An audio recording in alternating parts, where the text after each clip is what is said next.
Sometimes you don't listen when people say it's impossible. What you can do or think you can, just get it started. Boldness has power, magic, and genius in it. And the moment you commit yourself definitely on something, then providence moves too. And all sorts of things occur to assist that would never otherwise have occurred. And you will be surprised. So you always have to keep on trying and accept failure as an opportunity to learn and to rise. These words I read so many years ago in one ebony magazine. I don't quite remember who said it, but these words stuck in my mind as a young child growing up in Africa, reading ebony magazines back home. They used to be very popular, you know. They used to be very inspiring, if not inspirational, words from people that you don't know. But some of these words actually shape the minds of children. Children listen to things, and sometimes the things that the children listen to actually help to shape the minds of the children in ways that you can just fathom. I watched this very tantalizing tennis match, this very exhilarating match between Coco Gauff and Arina Sabalenka. Coco Gauff of the US and Sabalenka of, I think, Belarusia. Two very wonderful tennis players. See, I never thought I would enjoy tennis games. When I was a child, we used to know all these Pete Sampras, uh, many of these guys. You had Yannick Noah, you had um, Andrea Gassi. You see, all those people. If I can remember any more people that used to play, those ones that we used to know, there were many of them. You know, but you used to hear their names. Sometimes you watch some of their games being played on TV, but you would not take so much interest in it. You would wonder, how do people really get to enjoying that? Tennis games and things like that. So it was like pretty strange that people play tennis, and people really enjoyed watching it. And it was hard for me to understand what people enjoyed in the game until these sisters, the Williams sisters, started playing. And then, well, because of this, their heritage, their African American heritage, I hope they don't dispute that, like so many others who claim not to be African. Not that it matters anyway, but it's just to mention it. So that's when I took some interest. I started taking interest, and I actually did a painting about these two sisters because I was very fascinated by their exploits at the time. I quite remember, because you see, this is something that you would not normally see. They call it black, but I say brown people taking part. We take part in so many different things, but tennis was not something that was, predominantly dominated by Africans or African Americans. You see, until the sisters came into the picture and things changed, and they started winning, and they were fantastic, both of them. You know, this bespeaks the importance of parenthood. You see, the importance of an engaged parenthood in the lives of children. When parents take interest in encouraging children to develop their skills, and to support these children at all costs, at any cost, to make sure that they accomplish the task of, building on that talent. You know, Samuel Coleridge Taylor, stated that education is about recognizing talent, nurturing that talent, and what he called promoting social democracy in a child. So you see, you have to have a talent in a child. You have to nurture that talent, and then promoting, some type of interaction, you know, on an equitable basis among children, or in a child interacting with other children. But the type of education that we had back in Africa was not really I will not even use the word exclusively. It was not really intended, to help us to nurture our talent. Many of us, including myself, used to be very talented people. The people that play guitars in Africa, these people don't go to school, to learn how to play. They just learn by themselves. And for those that develop the skills even further, they come to Europe and they go to school and they learn the notes and all those things. They learn these C minors and all the D plus and all those things. You see, they learn all those notes and things like that. But in Africa, they just play. They produce sounds without knowing. But you see, when children in Africa, when African children are skillful in something, when the parents see them taking interest in something other than schoolwork, they get very upset. Sometimes they'll tell you that you have to forget the talent, not knowing that it is the talent that might actually help this child to survive in this world. You think? Sometimes, or so many times, they try to kill that talent in the child. Trying to impose a kind of education upon the child, which is only intended to indoctrinate the child towards self-abasement, removing the child from his own cosmic essence and taking the child towards something that the child was not supposed to be, around. You're teaching the child things that are not relevant, things that the child cannot use, you see, to elevate himself. You see, so education was not essentially responsive to our local societal exigencies back home in Africa at the time. So this quote that I mentioned, these words that I read at the beginning, that I just spoke of at the beginning of this talk that I'm having right now, is just to tell you that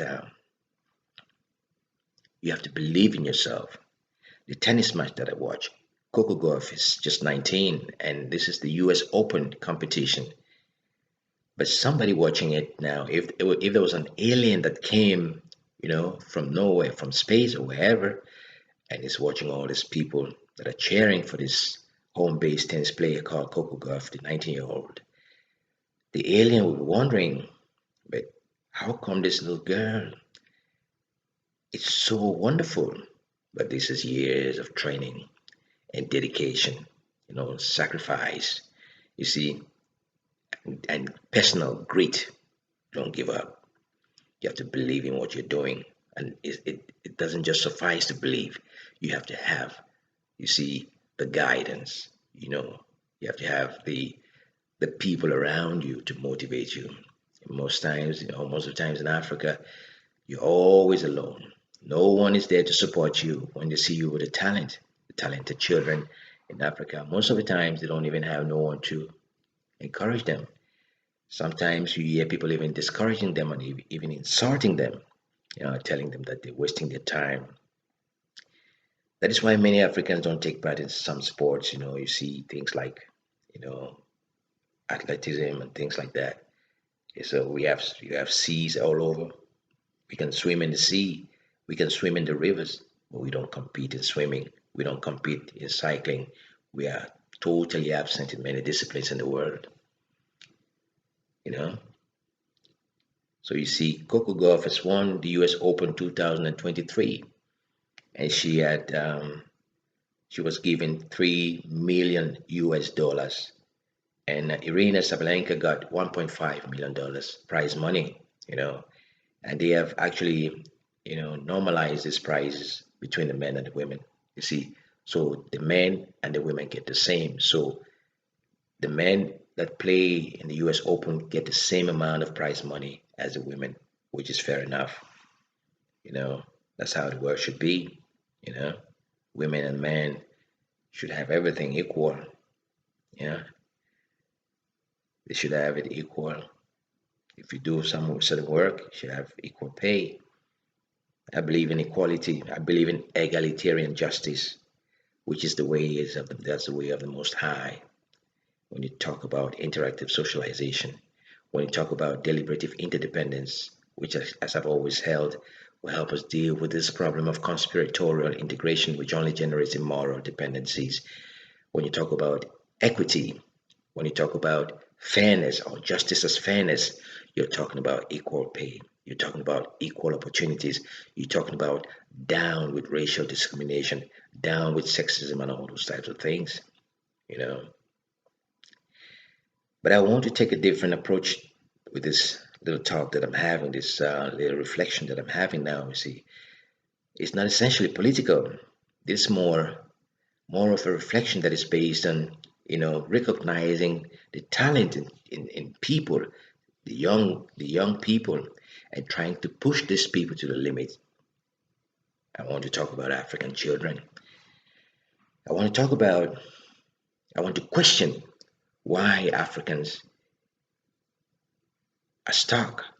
You see, why Africans are stuck in the notorious odd box where they cannot, you know, come out of this box with their ideas. They cannot develop their ideas. We have so many wonderful ideas, and everybody's pointing the finger at the president. Of course, the presidents,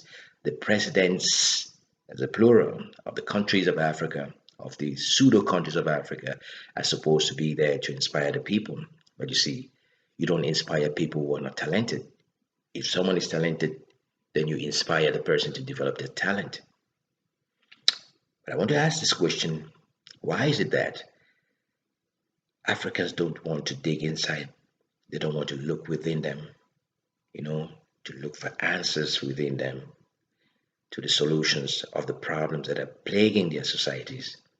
You know, why is it that the young Africans don't want to invest in themselves, you know, and come up with very, very ingenious solutions? Because when I speak of innovative ingenuity, I'm speaking of the minds of the children, the minds of mankind, the minds of humanity. Yeah? The boys always say, that Africa or Europe has never produced a human being that can never be matched, or overmatched by Africans and Asians. Europe has never produced and never in our day produced a human that cannot be matched and overmatched by Africa and Asia. Those are the words of W.E. B. Du Bois, or is it D. Du Bois, or Du Bois? I don't know, whichever way they call it. But you see, we are not using our minds to the fullest. Say, we are just sitting there, we go to school, we don't believe in ourselves, we start things and we barely end them. And sometimes, you start something and you just get frustrated, by the challenges, by the obstacles you find in your way, and you just give up. You see, you just don't want to continue struggling because everything is seeming to be very impossible to achieve. You see that? Now, we have so many potentialities in Africa. I remember I was telling one relative of mine who's of late now. I said, when you come to Europe, everything is already in place. You see, I would say, subsume. You just get subsumed into the system that's already in place. So whatever you're doing, you could be working for Boeing, you could be working for Microsoft, you could be working for Oracle, you could be working for, all these big agencies. You see, Amazon or whatever, you name it. There's nothing new that you do there. You see, you just do a specific task there. But when you speak of innovation, you know, you have to think of a virgin forest. You have to think in terms of a virgin forest. Now you're dropped inside of a virgin forest in the midst of wilderness. How do you survive in that wilderness? How do you use your mind? How did the ancestors understand this virgin forest? How did they know the coordinates that would permit them to survive in that forest? How did they know how to go toward the water? How did they know what to eat in that forest? They've left us with a legacy, of ingenuity that we barely understand because we cannot appreciate these things today. We just take it, for granted. That it's normal for us to have all this stuff. You see that? So the African children of today they've been conditioned into this self-abasement thing to the point that they can barely figure out how they would survive on their own without help from the outside, so they don't have this autonomous thought. So they don't act on the basis of autonomous choice.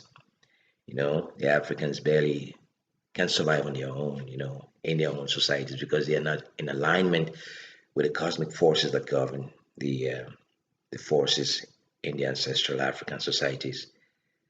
You see, you have to believe and you have to be inspired by someone or something that happened in the past because the ancestors leave a trail for you to follow. My people call it matanga, matanga, you know, the Sawa people call that trail matanga, matanga muam. It's like a trail. You don't need to work in the footsteps of your ancestors. So you don't need to retrace that trail. You don't need to walk in the footsteps, but you need to lean on those footsteps, you see, to find your own path, to redemption, to create your own thing that's going to help you survive in this world and leave something, to leave a legacy for the generations to come. See that? So those are the things. I remember Coco Gauff said that she came with her father to watch Venus Williams and Serena Williams play. So those are the people that inspired her, you see, to become what she has become today. Now she won the US Open 2023, and she's the new champion with a prize money of 3 million US dollars, So it's a lot of money for a 19-year-old girl. Mhm. She's been in this world for just but so much money in a lifetime of just 19 short years. You can imagine that. Huh? 19-year-old with $3 million is quite something, I know this, all the things that she's going to get. You see, the commercial things and the promotion and all that comes with that. See, yeah, it's a lot of money. It's a lot of glory for the little girl or the young girl. Now, Africa is a virgin forest. We have so many children in Africa who can actually do wonderful stuff, but we don't have that motivation from the elders. We don't have it. You do things and you try so hard to start something new, but many times the people you actually trying to inspire are the people that don't even want to think about what you're doing. They don't want to see any value in what you're doing on their behalf, even though you don't do it for them, you do it for yourself. I take my case, for instance. I don't write books because I'm forced to write books. I don't make videos like this because I'm forced to do it. I'm not compelled to do it. I don't have to do it. I just do it because I want to do it, you know. Because if I'm compelled to do it, if I'm forced to do it, then, or if I have to do it, then I'm doing it out of compulsion. And that's not something I want to do, you know. Uh, that's why even if just one or two persons watches the video, it doesn't matter to me as long as somebody watches it and shares with someone else. When Fanon was writing all these wonderful books back in the 50s, you know, about African liberation, about the minds of the African people, about the minds of the Africans who claim not to be African, who actually reject their Africanness alongside Aimé Césaire and all those people. They never knew that these books would become very enlightening in our day and age. They never thought about these things in that way, you know. But it became, things that Africans, or black people everywhere, or brown people wherever they found themselves, you know, or to be inspired by.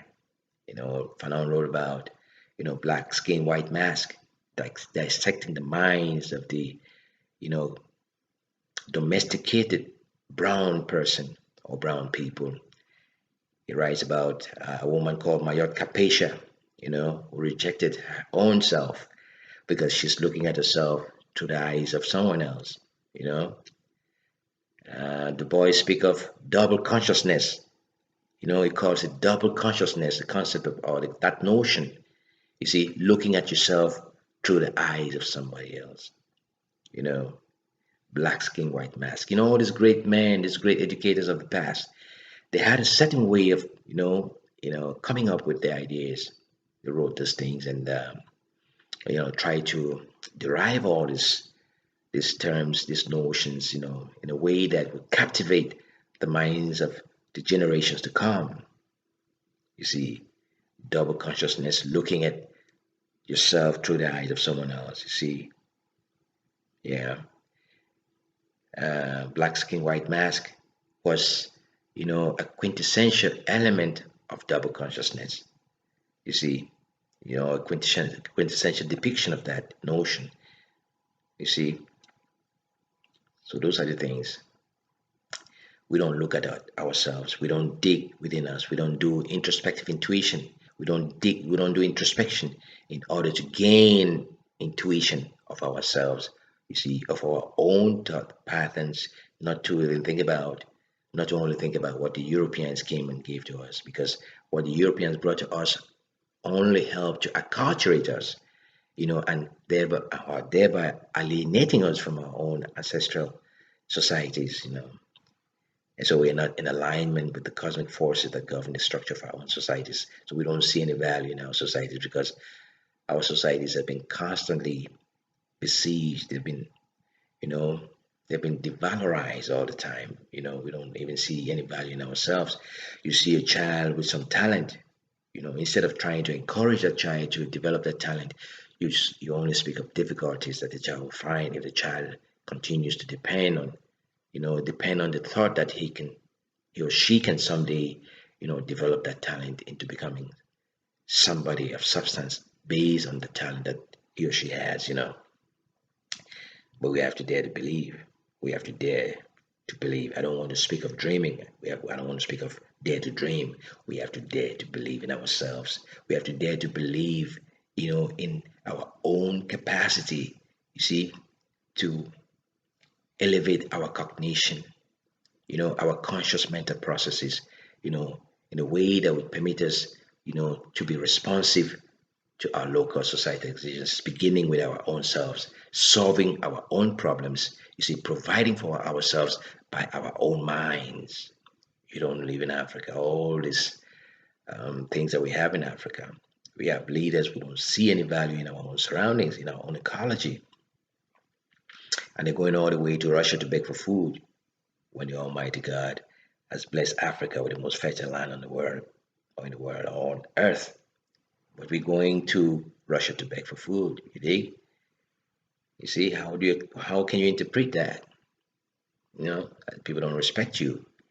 People see value in what you have, but you don't see no value in what you have because you're looking at yourself based on what the people from the outside have told you about you. So you've been alienated from your own ecology and you've been victimized by acculturation. You see that? So those are very complex issues, complex sociological issues that I don't want to get into, explaining to you right now. But I'm just mentioning them because these are things that happen to people. Children have to be inspired. Children have to have role models. And the parents have to be the ones to inspire their children. If the parent cannot inspire the child, then the child will find inspiration from outside. But if there is no inspiration from outside, what normally happens is that talent that is inside that child would die. So many Africans, so many, not just Africans, but I'm speaking of Africans specifically, have been so talented, but they failed to develop that talent because they had no one to help them do that. You can find somebody, painting so well, but you see, he's painting and painting, and no one tells him, "Oh, what you're doing is good." And at some point, he gives up. Sometimes people only come and say, "What you're doing is rubbish." What do you think you're doing? You have to go to school and learn, or go to the farm and work and do some farm work, which is very important in its own right, because that is the base of a national economy, agriculture. People will tell you, "Oh, are you going to eat that painting?" But they don't know that the painting that the child is doing or that the child is interested in can end up actually helping the child to survive. You know, those are the things. I remember when I came to Europe, I went to an art school and I said I wanted to study in that art school. I just came to find out information, what I needed to do to get into that art school. And so the first thing they asked me was, "What art school have you been to? Have you been to any art school?" I said, "No." I said, "Well, then you cannot study here." I said, "Oh, is that real? I don't need to go to an art school to be an artist." I told him that. He said, "No, here you have to, because that was like an art university in Europe." And they told me I cannot study there because I don't have any qualification from any art school from Africa. But for me, art is being an artist was a talent for me. It was a gift. That I was just good at drawing. I was good at sketching stuff. I was good at illustrations and things like that. So I can continue doing these things. You see, yeah, I never knew that someday I would like to develop it. So I started painting too. I did so many paintings back home. But actually, I went to learn how to paint from one artist or one painter back home. You know, but the drawing itself is something that is inherent, or that was inherent in me. But you don't get to developing the talent when nobody understands what you're doing. Now people just take notice that, oh, that child is always drawing. But what is he drawing? Or hey, they come and look at what you're drawing, and they oh, that's good. You see, you do sketches, you do caricatures, and all those things. Just as a child, I used to do all this stuff. Yeah, but then this talent, sometimes you can forget it, but it's still there. It never goes away. But the risk is that you never actually develop it. You see, and when you don't develop it, most often no one gets to see what you have inside of you, and it just withers away. You see, so it's very easy to wean the African child of his talent. It's very easy to win the child of his talent. You see, because even if the child is so into what he's doing, and there is no motivational factors that are going to keep him you know, very into, of keeping focused in what he's doing. You see, most of the time the child will just, lose interest, and he just wants to, follow the others. If it's football that the rest of the children are playing, the child wants to play just football, and eventually everything else just falls along the wayside. So those are some of the problems we're having. So when I watch somebody like Coco Gauff, I think of myself. I think of that African child in the village somewhere with the potential to become like Coco Gauff, with the potential to become like Mbappe, with the potential to become like the Williams sisters. I think of that African child that never had a chance. You know, I think of that African child who never believes in what he or she's doing. I think of that African child, you see, whom nobody regards as somebody that could be of anyone of substance in this world. I think about all the talented Africans that could use their minds, you see, to elevate Africa to the point where Africa is going to depend on African children so for its redemption. We don't need the Europeans to come and try to redeem Africa. When you speak of comprehensive remediation, when we speak of transformative change, as I write in one of my books, transformative change is a domestically oriented process. You know, it's domestically oriented process. You look into your society and try to find ways to improve on the society. You know, you're finding solutions in your own ecology. You know, poverty would make you find solutions to poverty. Water scarcity ought to make you find solutions to solve the problem of water scarcity. Power outage ought to make you find solutions to solve the problem of what power outage. You know, malaria ought to make you find solutions to getting a vaccine against malaria. This is the kind of mindset that Africans are lacking. You see, this is quite deficient in our education system, which is not responsive to our local societal exigencies back home in Africa. We have all these universities, all these big names, all these professors with their big titles. We have all these engineers who cannot manufacture bicycles. You see, we have all these educators, you know, who are just reciting all this European, you know, indoctrinated ideas. When you ask them to discuss, you see, ask them to have a very, a very, I would say simple discussion like this, liberal discussion with someone, they have a problem to explain things, in very simple words, you see. So those are the things. You have to be able to explain things to people in very simple terms for people to understand what they need to do.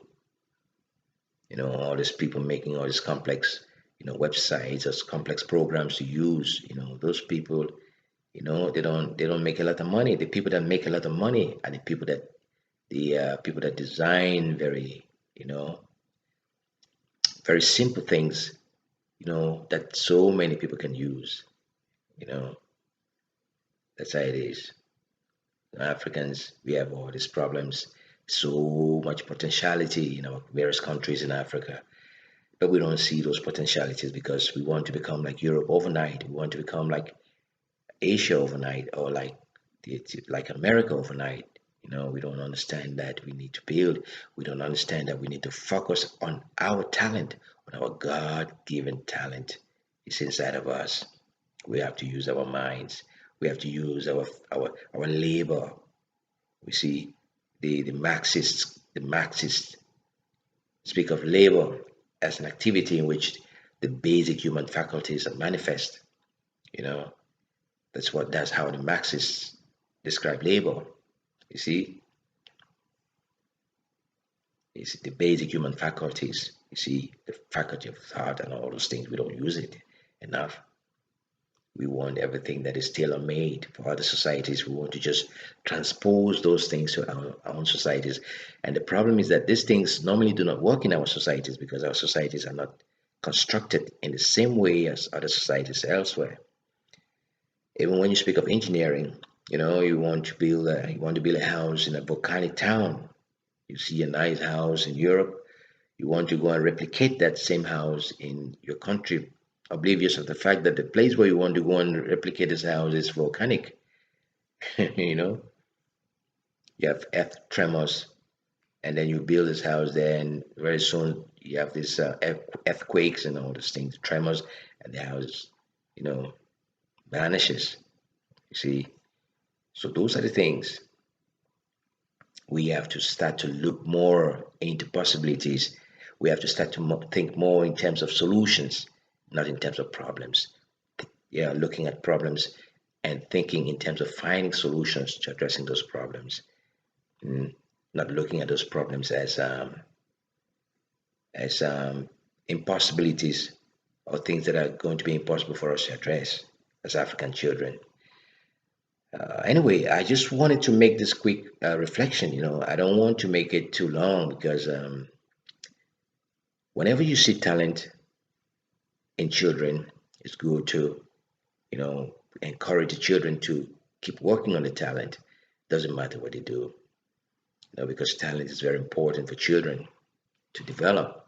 They can go to school, but alongside that school that you're going to, they can continue working with their gifts that they have. You know, I think Miles Monroe, the Bahamian evangelist, spoke of the gift. You see, he said that the gift is something that is going to make people come looking for you. You have a gift, and You nourish that gift. You see, that's exactly what Samuel Coleridge Taylor is saying.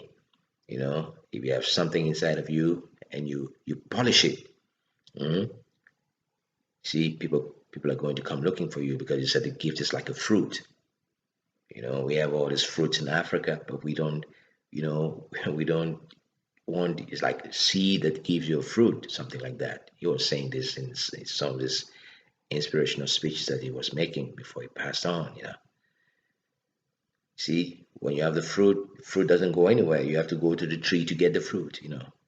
The tree doesn't go anywhere. The tree just bears the fruit, and people come to the tree to get the fruit. You see that?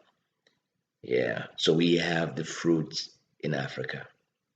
We have the trees and we have the fruits in Africa.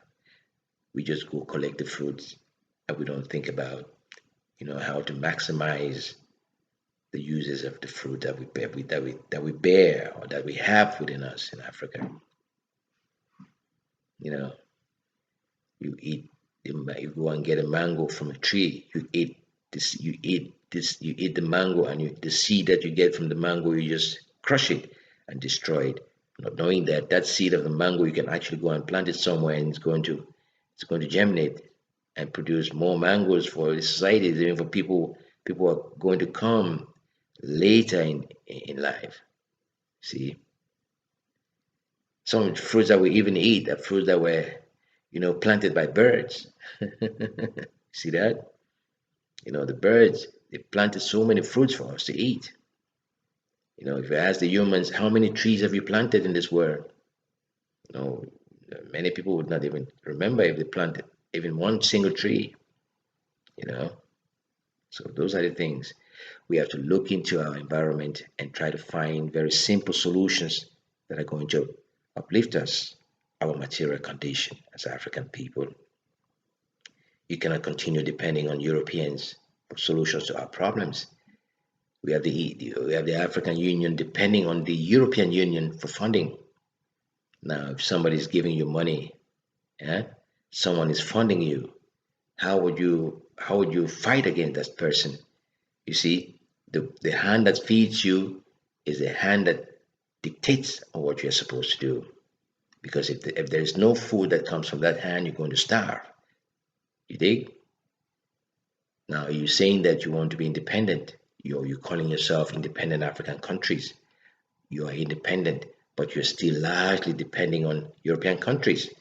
You know, it's not what Walter Ronnie spoke of, what you call structural dependency, which, as he said, was one of the major causes of underdevelopment. I'm speaking of weaponized dependency. You know, weaponized dependency, where the Africans are getting entrapped into believing that they have nothing and that they must depend on Europeans for survival in this world, which is not the case. Mm? So we have talented people. We have to harness our talents to be able to look into our own societies and find very simple solutions to our problems. You have all these sources of water, you know. You have countries in Africa which claim to be sitting on the water table, but in these countries, the people are suffering from massive water scarcity. You know, you have so many rivers in Africa, but the people are suffering from lack of electricity. Mm? The Nigerians, for instance, the river Niger that takes its roots in Niger, it takes its roots in Niger, River Niger, you know, but the river flows down to Nigeria, and that is where the water is captured in a dam, and then electricity is resupplied.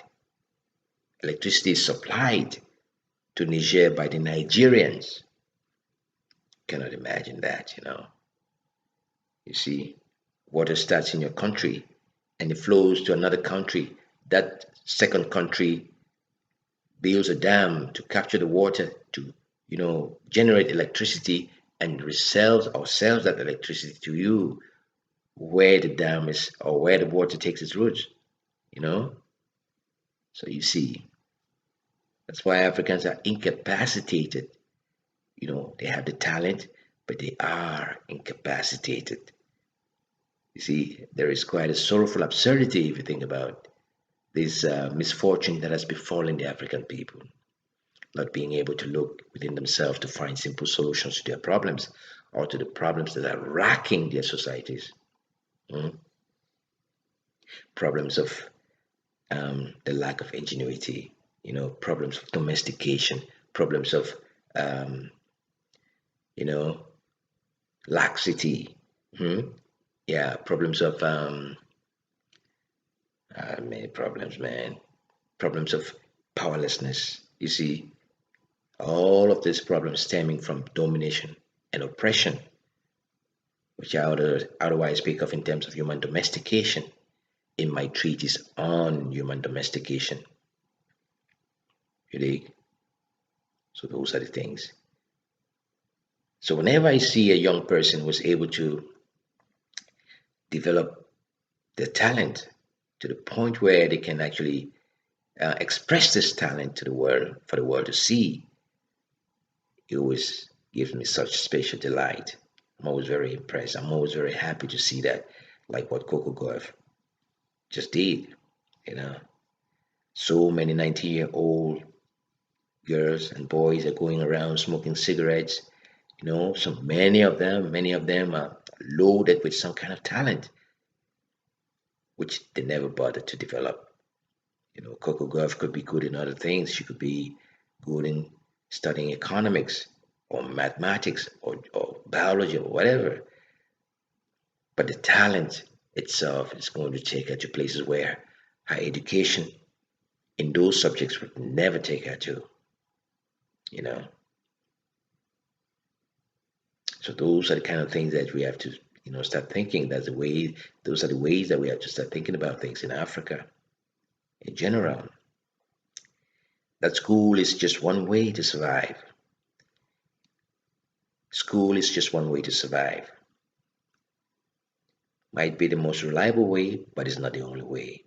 You come to Europe, that's when you're going to see most of the European children don't even get to the university, which in Africa is like a must. If you don't go to the university in Africa, they'll think that, well, you see, you've not done it. You've not finished yet. You know, in Europe, you find children when they're 16, 17, they're already having their own, starting up their own businesses, driving their own cars, they're plumbers, they're electricians, you know, they're doing their own things, small businesses and things like that. In Africa, most of the times you find that people go to these universities, learn all these irrelevant subjects, that are being taught by unqualified educators, only to come out and start scrambling for the jobs that are nowhere to be found. When you tell them to think out of the box to try to create opportunities for themselves, then it becomes a big problem. You see, it becomes a public embarrassment and ignominy in society. We have all these graduates looking up to the sky, looking up to heaven, waiting for God to come and solve the most basic problems in our societies. We have all these engineers. We give degrees to all these engineers, big degrees, to people who cannot even manufacture a spoke of a bicycle, but they call themselves engineers. You see, engineers who don't even know that they can find solutions in their surroundings. You know, those are the things. They think mathematics, you're good in mathematics. What is the use of mathematics if you don't know how to apply it? When you study applied mathematics with Maple, you don't know how to apply that to solve the problems in that society. So what is the use of that mathematics? What is the use of education when you cannot use it to solve your problems? Is education only going to have all these degrees and all these diplomas and things like that, and just being boastful of these achievements, which cannot be reflected, in the elevation of societies in Africa? So those are the things we have to dare to believe. I don't say we have to dare to dream. We have to dare to believe, and this belief is believe in ourselves, believe in our own inherent capacities. You see, as Africans, to solve our problems based on our own introspection that we carry out in our own societies in Africa. The solutions to the African problems are deep inside the continent of Africa. you know, not in Europe. You cannot have uranium, and they're telling you that uranium is being used to lighten up France, the Eiffel Tower, Paris, Bordeaux, Monaco, all those places in Paris are being, lit up by uranium from Niger, you know, and the people in Niger or the Nigerians don't even know the value of the uranium that they're selling to France. I was scandalized a couple of days ago when I found out that it was stated that the French or the Europeans or let's say the Nigerians were selling their uranium. I think at I don't know, 1 kilogram of uranium in Niger costed 0.80 euros, and now they've increased that from 0.80 euros for 1 kilogram to 200 euros per kilogram. You see, this tells you that the Africans don't even know their surroundings. They don't even know the value of what they have. That was an insult. That was a ripoff. you know, People come to your country and they devalorize everything that you have, and they take it and they go and use it. You see, to beautify their own societies, to embellish their societies, to lighten up their own societies. You know, but you don't even know what you have. So you're giving it away. One, 1 kilogram of uranium in Niger used to be 0.80 kilogram, not even up to one, 0.80 euros. You see, so it's not even up to €1. You see, €1. What can you do with €1? Like 10 Swedish crowns. What can you do with 10 Swedish crowns? Almost nothing. You see, but you're selling uranium, so you need to know the value. If you don't know the value of uranium, you cannot know how much value it's going to cost. If you don't know what uranium can do, you will not know how much value you can put on that uranium. You see, the buyer has money, but you have the wealth. So it is you that have the wealth. The person who has the money has no wealth. You see, money has no wealth if you don't have anything that you can buy with that money. Money becomes meaningless. You see, so it is the resources that give value to the money. But this is what the Africans don't even know. So we have to train our children in Africa to start thinking out of the box. Teach them the value of the things that we have in Africa. Teach them to recognize their talent. Teach them to nurture that talent. Teach them to promote their own ingenuity, in the measure to solve problems that are plaguing our local societies in Africa. You know, these are things that we have to do for ourselves, and no one is going to come and do this for us. You see?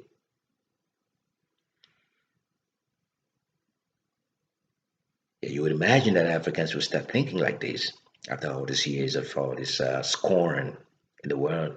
The whole world is scorning Africa.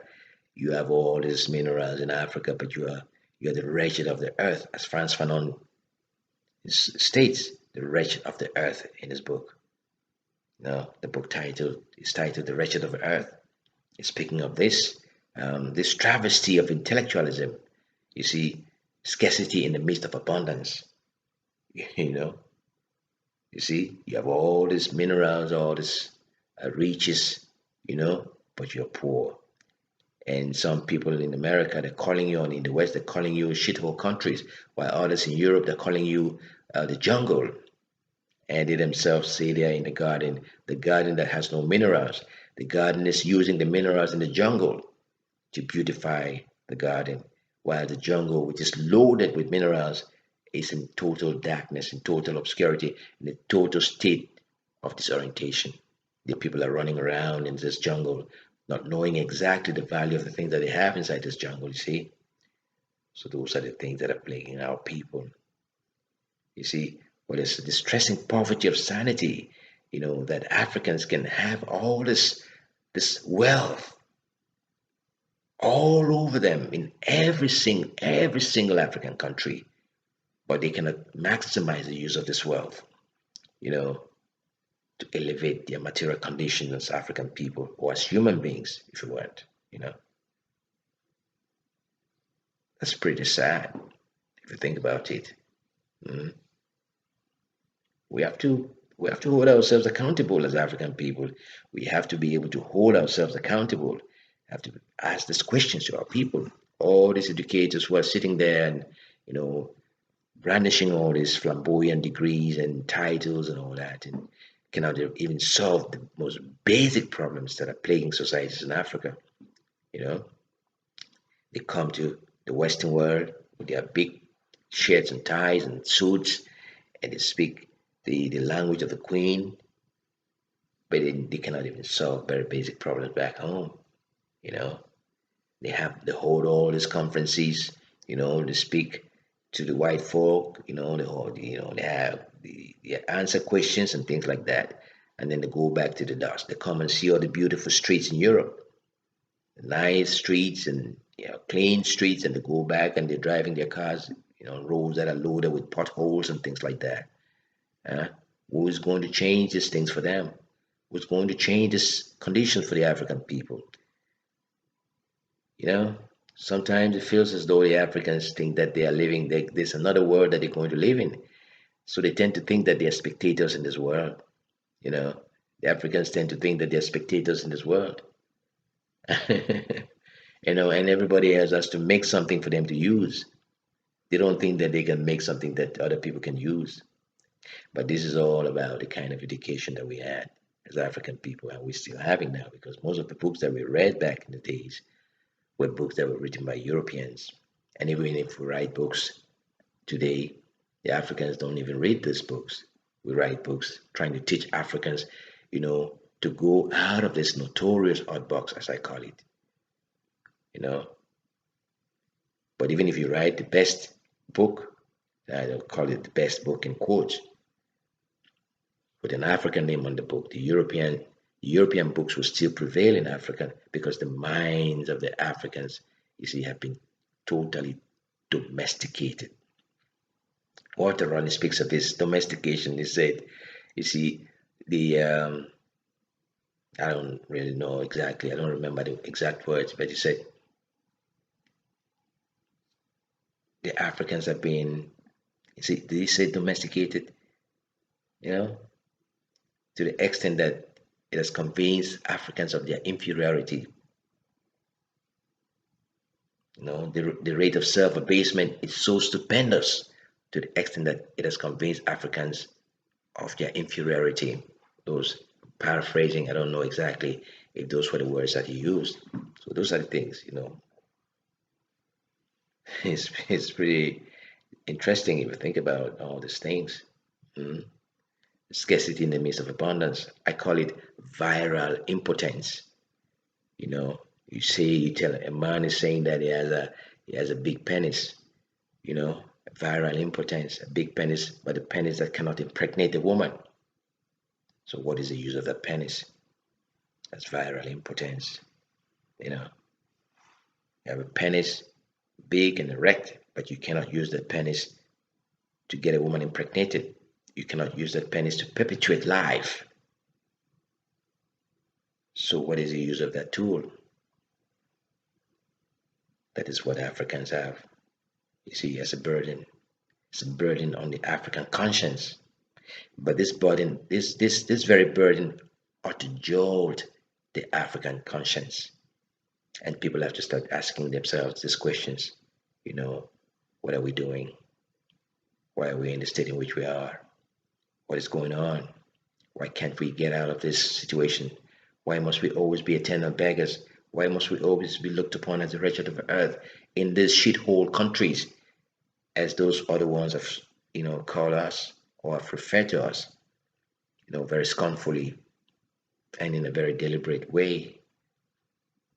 They're telling us that we are poor. At the same time, they're coming to get what we have, you know, to beautify their societies, and we seem not to understand what is going on. We need to get up. We need to get out of the slumber. We need to get the shackles of our feet and prevent any attempt to put any garrote around our necks. We need to shield ourselves from persuasive self enslavement. We need to get our children sheltered from any notion of abasement. We need to shelter our African children from this, and then we have to inspire them, to dare to believe in themselves. We need to inspire the African children to dare to believe in themselves and dare to think about how to survive in this world without thinking about the people from outside. That's how you get things done, through this notion of autonomous choice. mm, Depending on yourself. It's all about self-reliance. You see, it's all about self-development. It's all about self-actualization. It's all about self-determination. You see, it's all about innovative ingenuity. And finally, it's all about industrial modernization. I've just given you, you see, the elements of my treatise of transformative change: self-determination, self-development, self-actualization, innovative ingenuity, and industrial modernization. When you have all these things, see, then you're going to transform your societies into a land of light. You dig? You have to continue repeating these things and reminding the Africans, you see, about their capacities, about their capabilities, about the need for them to depend on themselves. You see, self-dependency, depend on yourself, look inward for solutions to your problems, try to walk, not to retrace the footsteps of your ancestors, in the sense that you have to walk only where your ancestors walk, but leaning on the footsteps, leaning on the trail that was led by your ancestors, to find your own way in this world. Your ancestors built those houses. You see, we call it, in my language, you call it dabichum, those round houses with the cone shaped, roof. Mm? That's what your ancestors built in their day. What are you building in your own day and age? You're building houses that the Europeans taught you how to build, and you cannot take yourself away from that ever since, because you have been conditioned, you have been trapped into thinking that the only thing that can look attractive in your eyes is what the Europeans came and taught you how to do. Mm? So you don't see any beauty in what you have. The only beauty you can see is the beauty from the outside, the beauty that was imposed on your cognitive processes by the outside oppressor, which I call the adulterator. You know, the adulterator succeeded to remove you from your own cosmic essence through the process of human domestication. We have to look within us for simple solutions to our problems. We have so many more Coco Gauffs in Africa. Children that are just running around, girls that are running and taking showers in the rain in Africa without knowing that they can be better off in this world. There's nobody to tell them these things. There's no one to encourage them to fight harder. The politics have, engulfed the whole Africa. The killings and hatred, and you see, passionate hatred. You see, gratuitous violence and all those things have, just taken over Africa. Ungovernable bloodletting, fratricidal bloodletting. It's all over Africa, and no one has the time to stop and think about how to stop these things and start inspiring children to think out of the box for simple solutions to the problems that are plaguing our continent, or our various pseudo countries in Africa. You see, so we have to think about this: self-reliance, self-actualization, self-determination, self-development, innovative ingenuity, and industrial modernization. Those are the quintessential elements of our survival when you speak of transformative change, in the African continent. You have to believe in this notion of autonomy. You have to believe in this notion of autonomous choice, having to act upon your own ideas without having to rely on, dictates from the outside oppressors. You have to believe in your abilities, to solve these problems. You have to believe in your abilities to come up with very, very tailored solutions to your problems or the problems that are plaguing your societies. That's the only way you can do to survive in this world of materialistic, perverse, and self-interested dead weight. Share with your friends, share with your family, share with everyone this beautiful message of redemption, this beautiful message of comprehensive remediation. All right, I'll leave it at that.